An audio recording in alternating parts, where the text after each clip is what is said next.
Well, hi guys. Good to see you. Hi. Listen, we've known you our whole lives, and we love you guys. But we wonder if you could just introduce yourselves first. Tell us your names, what you're up to, and also what church you're involved with.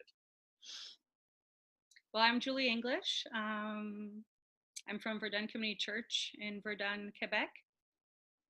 That's it. Uh, For now. I'm Jamie or James or Jay, depending on how well you know me, Sanders, and I'm one of the pastors at VCC, Verdun Community Church, and I've known Rich and Val their whole lives. It is true. Yes. Literally our Yeah. whole lives. You can't Yeah. say that about everybody. No, so you it's can't. thankful. Well, we're going to really dig into that later. I think we get a conversation about those sort of relationships and history and so on. But you guys are both in ministry. Julie did not say she is also a pastor at Verdun Community Church full time, working, doing all the administration there. You're both very busy. We see you online doing preaching and doing posts and so on and so forth. Could you tell us how, as a couple and as ministers and as a family, how you're navigating these strange times and what you're hearing and feeling from the Lord? Wow, that was it's a big opening question. That's all. Navigating, I guess, first and foremost is how to keep the church together. So using social media to our very limited abilities. We're posting on YouTube a sort of sermon or sermonette on Sunday mornings. Today we just did something fun for the first time, Ask Me Anything session. We posted that. And then our small groups are meeting on Zoom, and Julie and some others are posting on our webpage just sort of inspirational corner ideas and whatnot.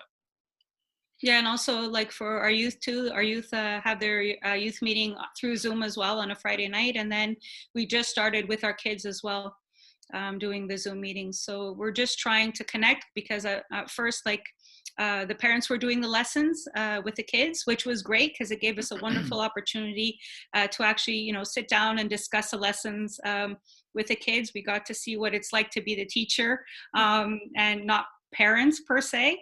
But at the same time, it was wonderful to see how they've been learning about God at their own level and doing that. But I also love the Zoom. I suggested it to Ashley, who's our kids coordinator, and it was a wonderful thing because when Lucas heard the kids and he saw them on the screen, it was priceless.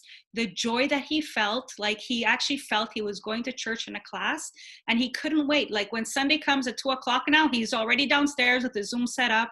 So it's just wonderful ways that we're learning how to interact, learn from God, be a community through all this social media, which to me is all, sort of new learning grounds and stuff like that. What about it's like a family and a couple? How are you finding things? Being home all the time and dealing with kids and that sort of thing. There are moments that, like anybody, I mean, even back in our youth retreat days, you spend enough time with somebody, eventually you get into a little pillow fight or something, right? So, there are moments that your patience wears thin, but at the same time, I do love this time together, and we take daily walks. We play board games together. I don't know if I'm allowed to say this or not, but we've been rewatching all the Marvel movies in order on Disney Plus, and so so those moments have been very, very special. Cool. So now you mentioned your ministry with the church and then your life with the kids and each other. What do you think through all of this? I don't think you guys have heard me say this even during my sermons and stuff. I don't think particularly that we should focus too much on this as some sort of like special moment. I mean, life does go on, but do you think that God is saying something to you specifically or to us as believers in this time, or what we should be paying attention to or hearing from him? I wouldn't take it upon myself to speak for the church, the whole worldwide church, but locally, it's kind of interesting because just before the new year, I always pray and ask God kind of like, what's sort of the idea for the year? What's the vision for the year? And this year, I felt strongly like that this was a year of liberty for us, a year of freedom. And our plan was, as small groups, to look at Israel in the wilderness and leaving Egypt, and as a model of how do we lead people out of bondage into freedom. Like that was going to be the goal. And so I was kind of like, like here we are now, 40 days of quarantine, kind of like the 40 days in the wilderness of Jesus and all that, those sort of parallels, but I don't want to get too crazy into the numbers, but it just seems that this time of, we're some of our members are literally dependent on others to bring them food, very much like the Israelites were in the wilderness. So I don't know. I kind of think that there are some parallels to, at least, that we could exploit. And I know that any kind of freedom comes with resistance. So anybody that is going to, by faith, believe that this is their time in their life to be free, there's going to be a pullback. And so I think this quarantine makes people very introspective and perhaps, like it or not, a little bit selfish. And like I was in Walmart the other day and a woman almost chewed off my head because I was too close to her, and so it's like dealing with those kind of things, we kind of navel gaze. And so it's an interesting struggle, I think, for people right now to, at least in our church and our circles, to embrace the freedom that God wants for them. Julie, want to add anything? Yeah, for me, one of the things that I've, when everything started with the situation that's been going on, I really felt that, this time it's really God exposing people's true hearts and who we are as a people. We tend to hide a lot behind the masks that we put on to society, right, to the people that we're around. But I think when it comes down to something like this, all those things get stripped away. And like our true nature is shown. And I think it's a wonderful opportunity for God to come in and to work on us, like with that refining fire, right? To come in, to burn away those things in us that haven't been the best or not Christ-like. And I think it's only in moments like these, because when the chaos comes and when the panic comes and all these things, you can't hide behind anything else anymore, because there is no anything else there. It's all been removed. So I kind of feel like that song from Matt Redman, when the music fades and all is stripped away and I simply come. So when everything is stripped away, what's left? Who are we as people, as individuals? Who are we as Christians?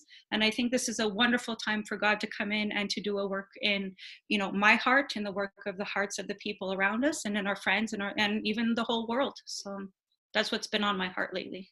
Mm-hmm.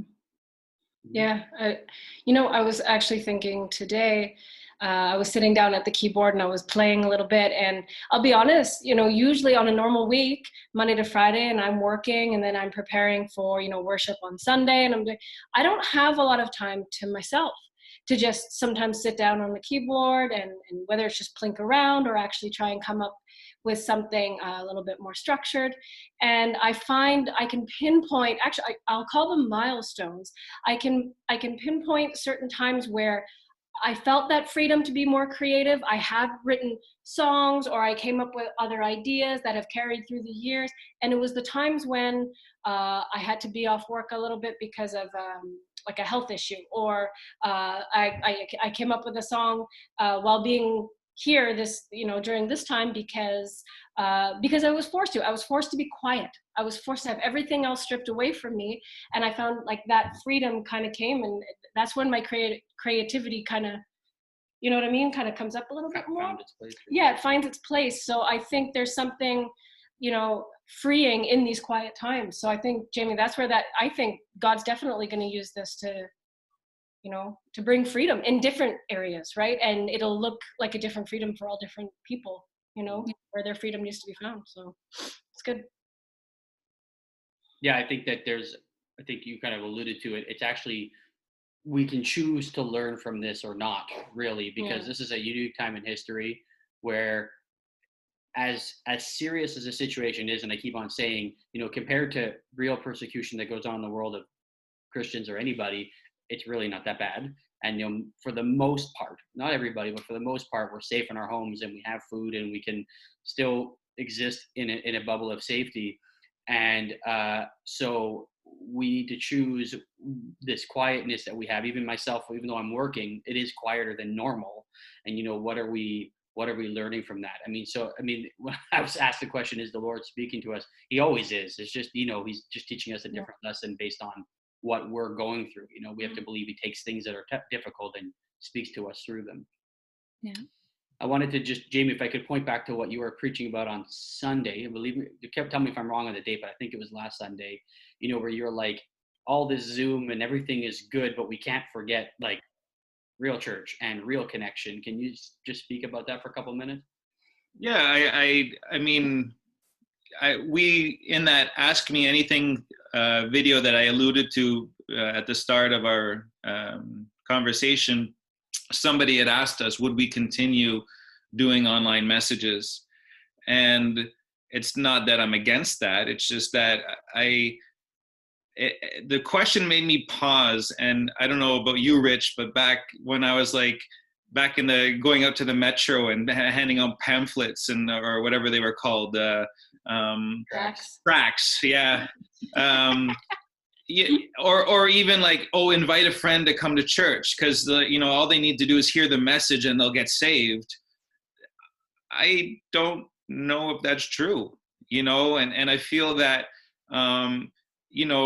Jesus walked around for 3 years in those different communities preaching message, and again, I'm not saying the message is not important, it is, but it's only part of what the gospel really is. And the good news of the gospel is a relationship. Jesus came not with more stone tablets, not with a new code. Jesus came to be in relationship with people. And then he told his disciples, listen, it's good that I'm going away because I'm going to give you an even better relationship. I'm going to give you my spirit, and my spirit will never leave you. It will abide in you. You will become a tabernacle of me. And so I guess I feel like if as a church we're not connecting people to that reality, to that experience, then it's an incomplete gospel that we're preaching. And I guess I want to move away from just always thinking the sermon and the message is the most important thing. I'm not saying it has to disappear. It has to be there. We have to preach. We have to teach. But we also have to connect. And we have to show people how to connect with God. And with one another. And as far as our church is concerned, we've been working a lot on that, but we still have work to do there. And so this sort of season where people are hungry for relationships and have been alone, I'm hoping that the pendulum will swing the other way afterwards, and there will be an intense veracity for fellowship. And hopefully as a church we can exploit that and have not just programs, but occasions where we can get together, not just with church people, but with, we have a lot of friends and colleagues that have sort of seen our posts and seen our messages. Now I would like to see them connected with us as a church. And what I mean by that is not a Sunday morning worship experience necessarily, but as a church being a community of believers and a family. Great. I wanted to just pick up a little bit on that and go back to what, Julie, you're talking about. All of us are in this world now where, first of all, did any of us ever hear about Zoom in February? None of us even knew what Zoom was. I mean, a lot of us have Facebook and Instagram and all that stuff, but we're now operating at a level where we've never operated before. And you guys can maybe speak to this. Val and I are, the lighting sucks where we are right now. We don't have professional lighting. We don't have, great audio, but we're all just doing the best we can. I wonder if maybe part of the lesson is we're learning just do the best with what you got, and don't worry about trying to hit these sort of high standards. We may not be the most polished, but we've got something to share, and maybe we can translate that when things return to normal again. Yeah, I totally agree with you because first when everything started, I see all the mega churches out there, or a lot of them, putting on all their production, their lighting, they have all their cameras and their backgrounds, green lights and all this different stuff. And that's awesome. That's great for them. But then I thought, well, what about us, smaller churches, or that we don't have the revenue or the money or the income to be able to do all of these things? But I said, I still believe that we have a message to offer. I still believe that we have something to give from God, and it doesn't have to be based upon the technology, or as we see in the world that we live in so often it's all based on celebrities, right? Like when you look at now, what can they really do for us? Nothing, right? They have nothing to offer in the midst of all of this. And then even, watching some of the videos from, well-established places, it was funny when they had no audience to hype them up to do the whoop, whoop, whoop. There was nothing there because they couldn't connect. They struggled, they fumbled, just like all of us, like in the midst of this, and for us too, not having the proper technology, the proper lighting, I did one of my songs, but I didn't have my guitar. My guitar was there, but you couldn't see it because I don't have a camera. So the only angle you could get it was half of my face, So I'm like, okay, I'm hoping that you can see past the flaws of my technology, of the lack of this stuff and the resources, that I was hoping that you could see my heart behind it, and that we're trying, like you said, Rich, the best as we can to put out a message of hope, to encourage those who are desperate, because there are a lot of desperate people out there with no hope. And when two of my friends had written me to tell me that they had been reading all the posts. So all the posts that you guys put up, the things that you put and I share, they keep reading them, but I only found out like 3 weeks after. So, I think this is what's important. I think that if God gives us a message to share, we should share it no matter what. We don't need all the fancy stuff. We don't need to have, millions and millions of dollars to be able to tell others that God is good. And I've been so touched by what you guys have been doing, what our other churches have been doing, listening to little words of encouragement. Even Helen from your church putting her stuff up there for the women. I was just like, I'm not part of Transformation Church, but you're still my family. Mm-hmm. And I was so encouraged by that. So I think these are the things. We're lifting each other up, encouraging each other up in whatever little ways that we can. And I think that God will be honored with that, because we're not doing it out of a heart to gain attention to ourselves. We're actually doing it out of love for others. Mm-hmm. Yeah, well, I think again, right, that comes down to that simple heart of worship, like you guys had mentioned. And I had been a little insecure a couple of weeks ago to play a song and record it for church, because the lighting wasn't good and the piano wasn't tuned and all the little things sometimes you think about. And I'm telling you, all of that now is kind of going away, because even with that one song that I felt a little insecure about, it's amazing what God is taking that simple thing. And that's where the God factor comes in, right? Because I think all these people that are going to be new to the gospel, they're going to hear the message, whether it's the first time or second or third time, whatever it may be. But I think actually the beauty of it is that they're getting right down to the message immediately. They won't have to filter through maybe, they had it was great lighting or a great vibe, or the crowd was amazing. They're getting right down to hear the message of Jesus Christ right immediately.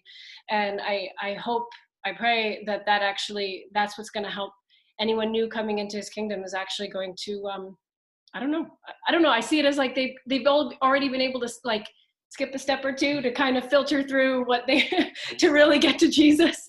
And I feel more confident now.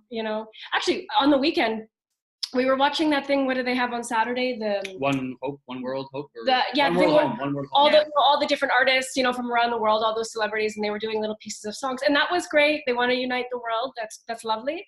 But what was really felt kind of nice is some of these celebrities, they have millions, if not billions of dollars, some of them, and they just recorded a song. Simply, maybe something they had written, maybe the camera wasn't even the right way, or their phone wasn't even the right way to record it, maybe not even without a microphone. And you know what? It sounded just like something, if you or me wanted to sing something, and it sounded just right back down to earth again. So it kind of made me feel like, what? Just put your heart out there.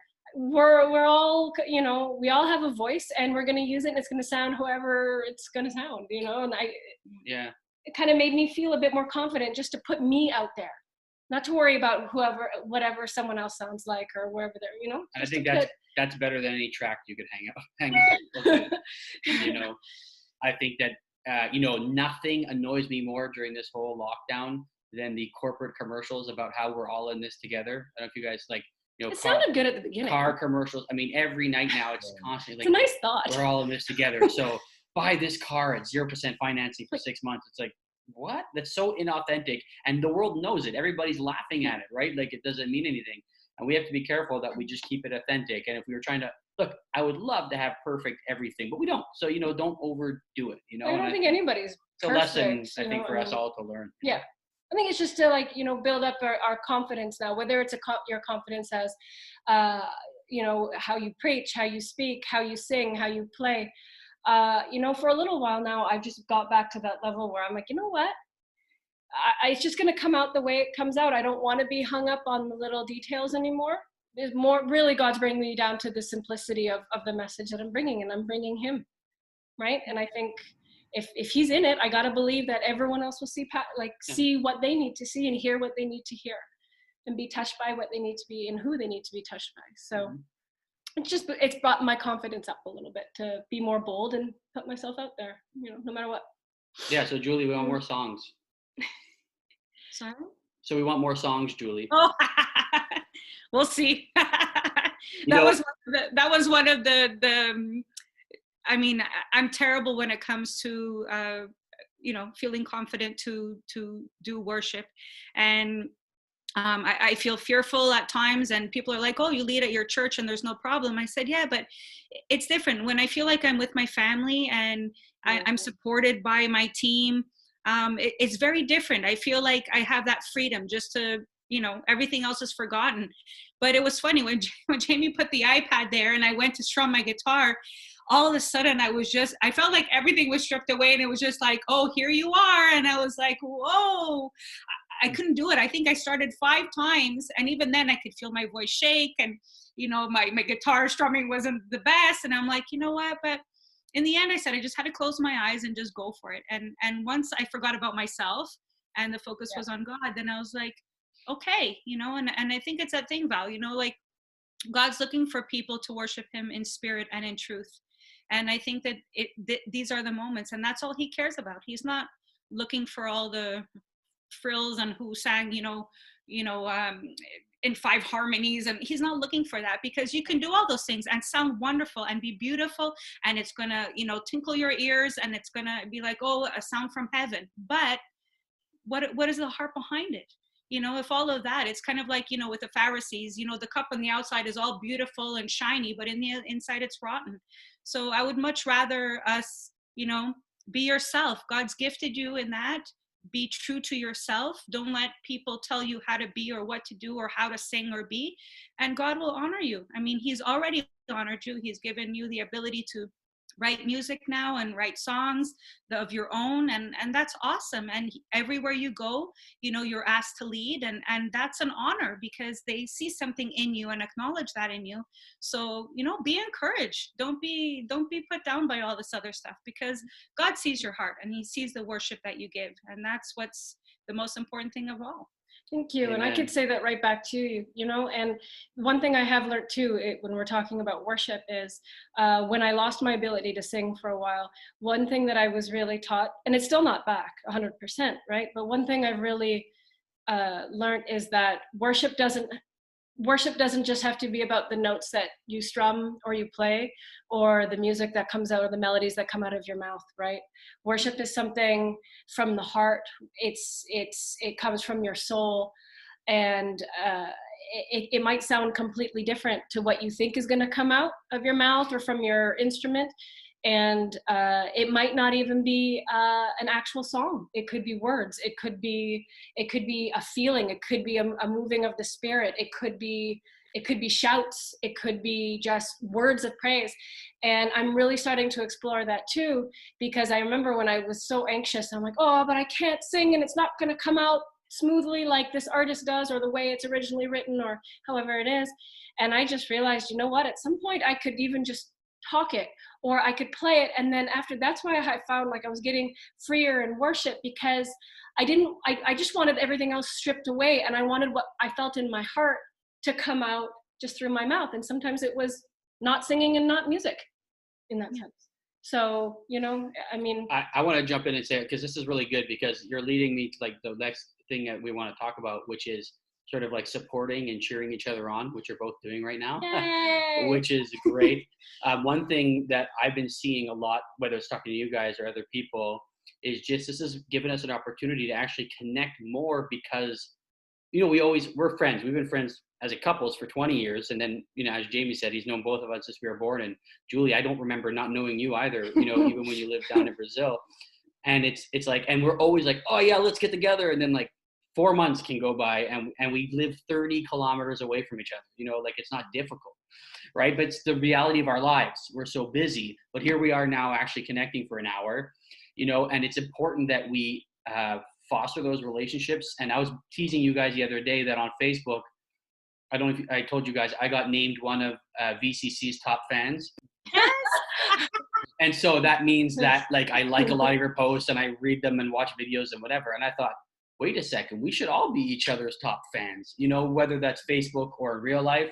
And I'll share with you something that you'll see on another video, but I was talking to, Pastor Joel and Holly over in Peterborough, and we were talking about teams, and, and we were talking in terms of your team, my team. That's what we were saying, your team there, my team there.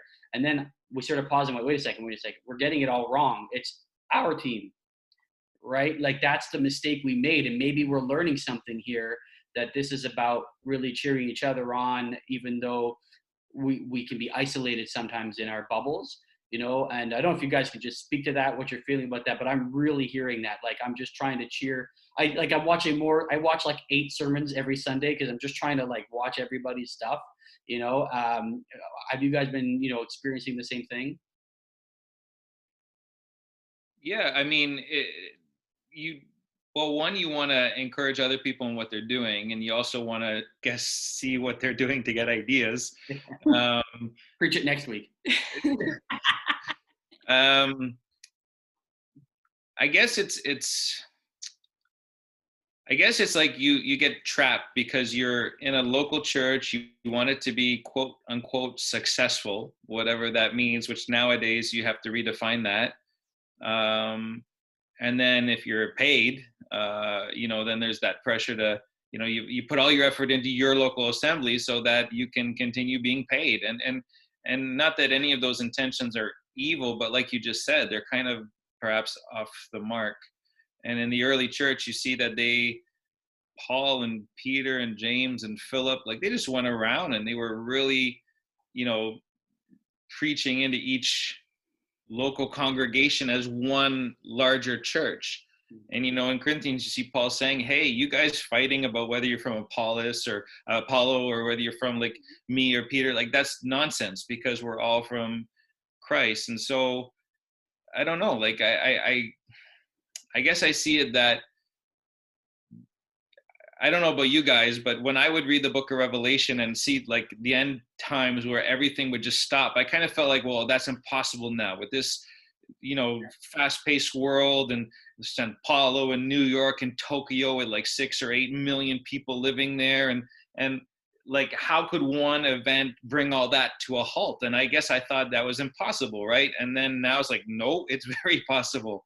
And so that includes our local church services. That includes our small C church, that all of these things can stop, or at least be paused. And it doesn't mean that God stops. It doesn't mean that the church stops. And so being one body, which, Rich, you and I have talked about this a lot, like even when we were in Philly last year, what we experienced, like really learning how to not sort of feel that you have to bring the 100% of it, but that you can look at what can you add, what can you contribute with your fellow brothers and sisters, what can you add or contribute to the other leaders, the other pastors, that together you would paint one holistic picture of Jesus and who he is. And there's a beauty in that. There's a beauty in, I love when you see John the Baptist kind of saying, less of me, more of him, and how many of us can honestly say we've done that, like honestly had those moments where we're willing to take a back seat, because if you have those moments, it's actually quite liberating, because you realize it's not on me to give the 100%. It's on me to give that one little piece that God wants me to give. And I think there's a beauty in that. And we talk a lot about, returning to the Acts church, but I think that's the key. I don't know that we would ever be able to do that without that culture amongst our leaders, that, it's not my show. It's that we're here to really work together and create this tapestry, this beautiful tapestry of God. Yeah, if I could just pick up for anybody that is watching, just so you can understand what Pastor Jamie's talking about. Last summer, we had the opportunity to minister together in Philadelphia, or not near Philadelphia anyway, to a group of men. And we had decided beforehand that we would not share the preaching duties in the typical fashion, which, if you're wondering, normally if you're doing a weekend of 2 people, one guy would do Friday, one guy would do Saturday morning, one guy would do Sunday afternoon, one guy would do Saturday afternoon. You split it up like that. And we just decided to like both speak and generally talk about the guidelines. And I don't think we invented anything new, folks. We just rediscovered what we probably knew deep inside was true, that if we just trust in the Holy Spirit, speak to each other, have an open friendship, and just talk to each other about our hearts, that something great would come of it. And, I'm not saying that we are great. I'm saying I think what came out of it was powerful because God moved, and what we prepared was so in sync without having planned it that way. And I think was a lesson, Jamie. Maybe we were a year ahead of everything that's going on now, but I just think that's going to happen so much more. And it's in our roots. You talked about Acts, it's in our apostolic roots. It's in the idea of that when, we put God first, an amazing thing happens. I said this when we were talking to Joel and Holly as well, that I really would hope, I guess my heart is aching for a revival that, should it take place, no one will know who's leading it and no one will know where it started.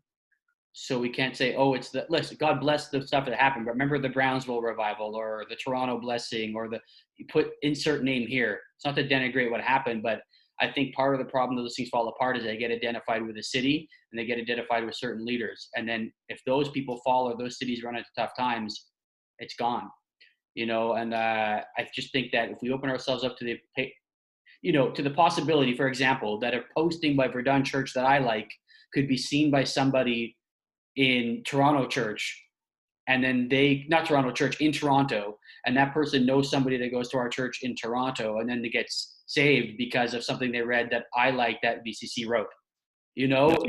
This is what this technology is affording us, this opportunity. Well, one of the videos we posted on a Sunday morning, one of our elders decided to share it to all his Facebook friends. And one of his Facebook friends is the best friend of my neighbor across the street from me. Oh, and the other day we were out walking and my neighbor looked at me and said, "Hey, I saw your sermon the other day." I'm like, "What?" He goes, "Yeah, I watched you preaching." And I said, "Great." I said, "Just curious, who told you?" Then he explained. And then I thought, that's pretty cool. But then at the same time, I thought, wow. I mean, I have talked to this neighbor already about God. I've actually been in his house and prayed a blessing over his food. But I just thought it's cool. But I also thought it would have been cool if it had just been me telling him that sermon directly in front of his house. You know what I mean? Like, it's a weird, I'm happy that the friend of a friend of a friend shared the video with him, but I'm also, it comes back to what I said at the very beginning. I want these things to only complement the work of God that we're doing 24/7 in our neighborhood streets, in our workplaces, as much as in our pulpits. Right. Julie, you're quite active on the social media. What are you hearing from people? What do they want? What are they responding to? What are they? For the people that have responded to me, the ones that don't go to church, a lot of it has been the message of hope and always being uplifting. That they always say, "Oh, it's so positive," and I had a couple write me personal messenger because they're, my friends, and they're like, I really needed to hear that, and what you spoke upon, it really just gave me a hope that wasn't there before. So I think, people are trying to be brave out there. They're trying to put on, like I said, these masks to say that everything is okay. But a lot of them are really terrified, especially the ones that work in the healthcare system, the ones that have to go in every day and actually work with the patients and try to prevent the spread of things. And they come home sometimes feeling really hopeless. And just when they read these things, whatever it is that we've posted, whether it's an image. The other day I just had updated my Facebook picture to, it was a yellow tulip. I mean, I didn't see anything. I just felt the warmth. I just thought, look how beautiful what God created. And my friend wrote me to tell me how that this had uplifted her. I hadn't put anything. I just put this picture up. But to her, and then when I wrote to her to say that it was about God bringing hope and feeling that, you know, despite all this storm around there, that there's still a hope beyond like our inner selves, and this peace that, you know, in my mind, it can tell me all these things, but we're calm and there's nothing to be afraid. They feel that. And this is what they keep coming to me over and over again. So, you know, the posts that you guys put up to encourage, you know, like I said, the things, I'm part of your church group, so I get everything that goes on there, and these little things encourage my own day personally, and then in return I feel uplifted, and then I want to uplift others. And I think it's like you said, it's that circle, right? It's just continuous. And you know, I see what's going on, you know, in Peterborough, you know, the prayer group thing, and I want to do the prayer group thing. And I think this is the wonderful thing about the social media that I find, like you said, Rich, in terms of reaching each other and supporting each other, because we just never know, you know, like I think, you know, we tend to think sometimes, you know, the other churches, whether, you know, a lot of the Hillsong things or things from other churches, and they're putting up and they have their church videos and they have these things. But I was just like, wow, I'm like, there are people out there that know nothing about Hillsong or any of these other places, but they're uplifted by that little thing that you guys put out there, which is kindness. When they see the kindness from people, I find that that is the one thing that breaks down all barriers. You're able to you know, do virtual hugs or send little you know, those little emoji things, whatever they're called. See, all this stuff is new to me. Like I've just thrown myself in there. I'm still trying to learn how to link my webpage to my Facebook so it can automatically post for me. But I'm just like, you know, I don't care. I just want people to know that God cares, that we care. And I think whatever way we can do this, you know, try. If we fail, we fail. But at least our heart was to show kindness and love to others. So that's how I've been using this whole social media thing, from just to touch the lives of others and bring some hope. Yeah. No, I don't know. I think this whole time is really bringing, I think, like you said, Julie, it's bringing out our authenticity. And I think it will separate those who are genuinely caring, giving, want to see people's lives changed by a move of God. They want to see people get saved. They want to see people find peace and joy. And with those who are just kind of throwing around words to get likes or to get subscriptions or whatever it might be, you know, on their pages and stuff. So like, I think now people are going to be touched by the simplicity of the things that we're going to bring. Because I think, you know, when you're one-on-one with somebody, there isn't a spotlight over your head, and there isn't a smoke machine behind you, and there isn't a microphone with a special effect on you, and there isn't someone posting every word you're saying while it's happening, right? It would be cool to have a personal smoke machine. Just like the world life is there. No, I'm telling you, because you guys would probably agree. Like, I think some of the moments where and some of the people I know God is working on and in are the people that I speak to. I mean, you know, one-on-one, whether it's at work or at the school when I bring the kids, or even now, I would say most pastoring for me is being done by text. Just text, because it's just one-on-one with whoever needs you at that moment. You're in there with them. There's somebody that I've been speaking to really often right now. She just lost an aunt, and it's those little moments right in there when, you know, yeah, man, real life they know Jesus is with them. They know there's joy in the morning. They know there's hope the next day. But just to know someone's there with them, you know, I find that's where God moves. So I agree with you, Jay, too, because I think I love the I'm not a big technology person. I don't use it a lot when I work. I don't use it a lot because when I'm home, I'm cleaning stuff and I'm walking the dog. And I'm not on a computer. Val has no social media. I have none. So I think that's a little bit freeing too. It's kind of nice. And then Rich just updates me with whatever he sees. But well, I think one little anecdote is because I don't want to come across as being anti technology or No. anti-posting. But it was just after dinner one night, and all of a sudden Julie got this message from an ex-colleague from the hospital saying, do you think you can come to the hospital and pray for my mom? And so, like, long story short, the mom was dying. And for other reasons, the pastor from their church wouldn't go to pray for them. So Julie went and prayed.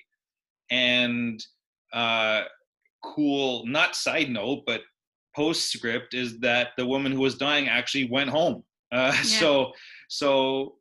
back to the request only happened because this person was like, who's going to come pray for my mom before she dies? Who's going to come and bless her before she dies? And then her mind thought back to Facebook, and well, my ex-colleague, she posts religious things, maybe she'll come and pray. Yeah. And so I love it as a medium for the work of God. I just don't think it should be the only work of God. Yeah. Agree. Well, I think we'll wrap it up there. I want to say thank you so much for joining us. We're coming near the end of an hour. We really appreciate you guys. This won't be the last time we talk like this, I promise you. And thanks so much. God bless you. And we'll give you one of these. We'll give you one of those. Thanks. Thank you. Thanks for Love having us. I didn't even know he knew how to do that.